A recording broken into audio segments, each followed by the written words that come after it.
जय भीम, नमः बुद्धाय. मी बी आनंद. स्वागत आहे आपणा सर्वांचं आजच्या बहुजन डायरी दिनविशेषमध्ये. आज 14 मार्च. आज फाल्गुन पौर्णिमा. सर्वांना हार्दिक हार्दिक शुभेच्छा. आजच्याच दिवशी फाल्गुन पौर्णिमेच्या दिवशी भगवान बुद्ध कपिलवस्तूमध्ये जेव्हा गेले होते त्यावेळेस त्यांचा मुलगा राहुल हा 7 वर्षाचा होता.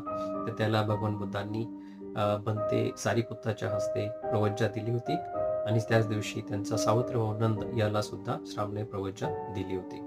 तसेच आजचाच दिवस 14 मार्च 1883 हा कार्ल मार्क्स यांचा स्मृती दिन म्हणून साजरा केला जातो, जे जर्मन तत्ववेत्ता म्हणून ओळखले जातात किंवा राजकीय विशेषज्ञ, अर्थतज्ञ, पत्रकार तसेच क्रांतिकारी समाजवादी म्हणून त्यांना ओळखलं जातं. तसेच आजच्याच दिवशी 14 मार्च 1928 रोजी बाबासाहेबांनी महार वतन बिल मुंबई विधानसभेमध्ये सादर केलं होतं. Thank you for listening me.